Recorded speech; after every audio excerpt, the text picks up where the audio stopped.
Hi students, in this video we are going to continue the problems on isometric projection. So let us consider a problem. A cube of side 40 mm is resting centered on a hexagonal prism, base side 40 mm and height 50 mm, such that one of its base side of the cube is parallel to one of the sides of the top face of the prism. Draw the isometric projection of the combination. So in this problem they are given two solids as a combination. One is the hexagonal prism, which is kept at the bottom, and the top I am going to place a cube. They are given a condition that the edge of a cube and edge of a hexagonal prism should be parallel. So let us construct the hexagon as we done in the previous problem, the pentagonal prism. So you have to construct the hexagon in a normal scale, then you have to convert into an iso.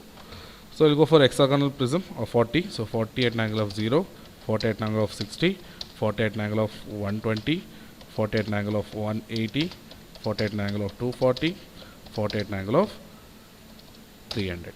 So once you've done this, so keep this and convert into a rectangle, or you can rotate this keeping the edge condition, and you can go for the converting into a rectangle. So always keep the edge condition so that it will be easy to rotate. So I'll go for convert into a rectangle now. So draw the lines at the end of the each.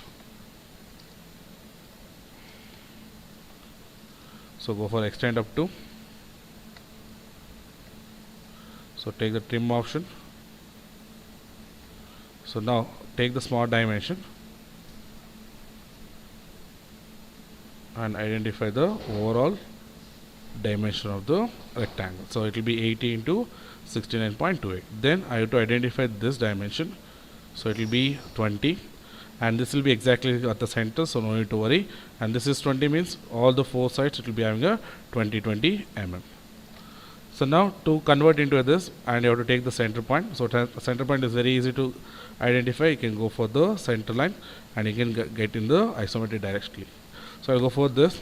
So I want to take the dimensions from here 1, 2, 3 and 4.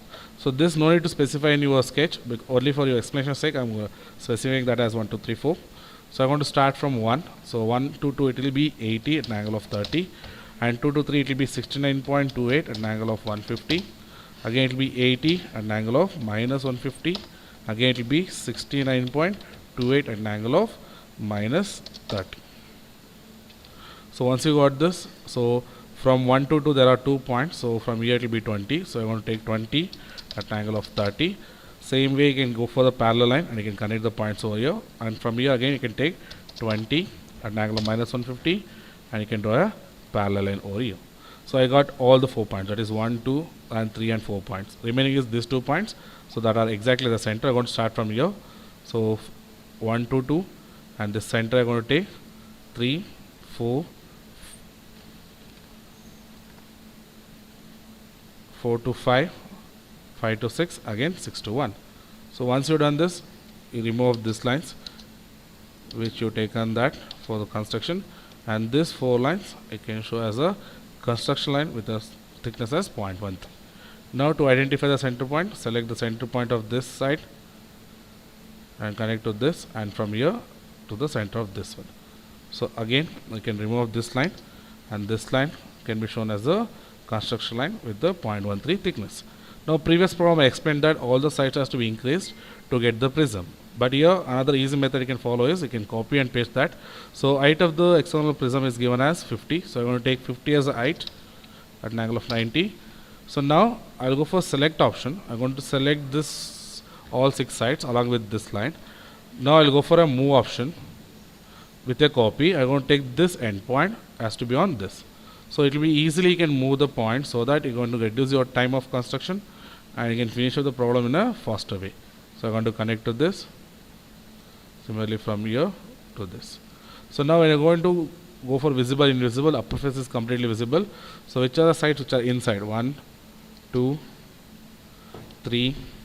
This sides will be invisible and this will be your axis. So that show that as a axis line. So this is the one solid. So I want to keep that. And the second will be a cube of side 40 mm resting centrally on hexagonal. So you have to construct a cube taking one of the side parallel. So when I'm going to take this one, so this side will be parallel to the side of the cube.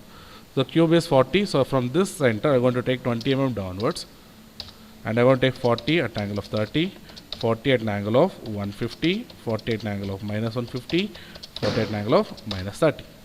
And the cube height I'm going to consider as 40. So I'm going to take that 40. So now you can select this line and I can go for move option. Click on the move and it will be placed over here. So you can remove this line. So this will be your axis of a cube. So now I'm going to join now. So 1, 2. So now which are invisible? So this line is invisible, this line is invisible. Go for trim option and this will be invisible. So this is how it's going to look in isometric view. So to convert into isometric projection, select all, go for scale and give the scale factor as 0.82 and place. So to finish out the problem, I given a rectangle over here. For the rectangle, you draw the horizontal line and show the angle between that rectangle as 30 with respect to horizontal and keep that. So this is one method of drawing the cube. The second method is you can draw this cube separately and you can place on this. So that also I'm going to show now. So I'm going to remove the cubes. So whenever there is a solids combination which you feel difficult to draw at a time, you can draw separately. Now I'm going to draw this hexagon separately. Now I kept aside. So there's a cube now. So I can construct a cube of 40, 40 angle of 30, 40 at an angle of 150, 40 at an angle of minus 150, 40 at an angle of minus 30.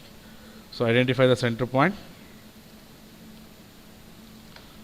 So select that and this will be your axis. So keep the thickness as 0.13. So axis of the cube will be equal to side of the cube. So I'm going to take that as 40. So now I'm going to convert this into an axis. So I'm going to select this, go for move option with a copy. So I'm going to select all, place and place at the top. So I'm going to draw the cube separately now. And this will be visible. I'm going to draw. So now go for removing the unwanted things. So 1 and 2. So now you can go for move option without a copy. Select this end point as to be on this. So this is how you can do the solids in Solid Edge software, where the number of solids are more which are difficult to draw. So you can draw individually and you can place one above the other based on your requirement. So again you can do the scaling. So select that, go for scaling and you can reduce the scale factor into 0.82. So this is how you're going to solve the problem.